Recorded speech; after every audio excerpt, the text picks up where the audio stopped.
Allez, on retrouve notre série de la semaine pour son dernier numéro. Depuis lundi, vous le savez, nous suivons l'histoire de la ferme du Souillet dans le Vercors et surtout de sa fermière, Ève, au fort caractère. On pourrait appeler cette ferme la ferme de la deuxième chance. L'avenir du lieu et du site et du lien avec les jeunes semble être bien assuré. Gilles Ragry, Yves-Marie Glot et Laetitia Dibin pour le montage. Chope là, on va la mettre dans la bagnole. C'est mieux. Elle n'a pas bougé non plus.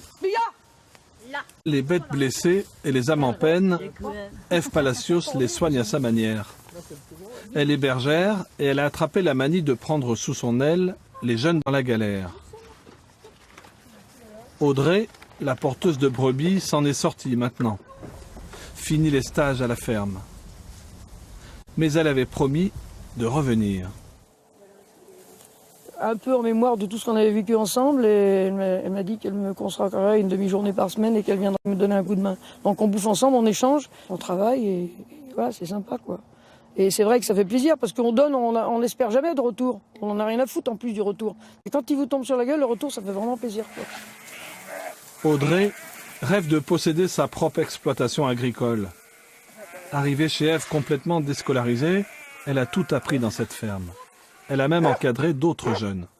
Ça m'a permis de m'ouvrir aux autres et de savoir que j'étais capable d'expliquer aux gens ce qu'il y avait à faire quoi, au final et que de me faire comprendre que je connaissais le métier aussi. Je connaissais quand même pas mal de choses. Donc ça m'a beaucoup aidé de se rendre compte qu'on peut être soi-même capable de quelque chose.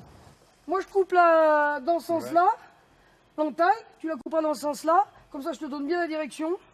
Et puis après, on attaquera par derrière, tu iras tendre le câble et on attaque par derrière. Ouais. Allez, action. Histoire de transmission encore. Comment faire tomber un sapin, leçon 1. Jimmy, le petit-fils, suit en ce moment un BTS production agricole en alternance, en entreprise, chez sa grand-mère. L'autre petit-fils d'Ève, Jeff, était dans l'aventure depuis le début, comme son frère. Une aventure qui a commencé en plein hiver.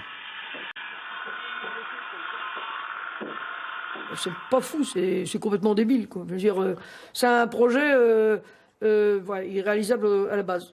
Et ils sont tous rentrés dans le truc, hein, parce qu'eux, ils sont rentrés dans le moule tout petit, là. Et ils se sont dit, allez, on y va, mamie. Et quand on a ouvert le gîte l'année dernière, ils ont dit, honnêtement, mamie, je peux te dire quelque chose. On en rêvait, mais on n'y croyait pas vraiment. Hein, c'est ça? Oh oui, voilà. beaucoup trop. Un gîte, car la famille, à grand renfort de travaux, s'est lancée aussi dans l'accueil touristique. Et les deux petits-fils semblent décidés à prendre la relève. C'est magnifique, on voit vraiment, on est au-dessus de l'agglomération. Il y a des moments où on regarde, c'est une petite sensation de diriger le monde, de se sentir grand par rapport aux autres, même si en fait on est tout petit. Mais puis en plus... il y a des faits qui se sont passés dans l'exploitation, qu'on a vécu ici, qui fait qu'on s'est attaché à l'endroit et qu'on a envie de rester, quoi. Jimmy se voit déjà à la tête de l'entreprise agricole. Et les deux frères continueraient l'accueil des jeunes en difficulté. Sauf peut-être pour les cas les plus lourds. Pour eux, Ève, 65 ans aujourd'hui, sera toujours là. C'est viscéral. Quand les gens sont dans la merde, je m'en rends compte. Et j'ai une empathie qui est maladive pour tous les gens qui sont, comme je disais, quand c'est des animaux, moi je garde tous ces tordus. Et pour les gens aussi, je suis toujours attiré par ceux qui sont dans la merde pour une raison ou pour une autre. Donc ça devient maladif. Et je ne sais pas s'ils font des cures, des désintox pour ça, mais je pense qu'il va falloir que je me renseigne. Ainsi se clôt, momentanément, l'histoire de la bergère, au langage aussi fleuri que ses prairies.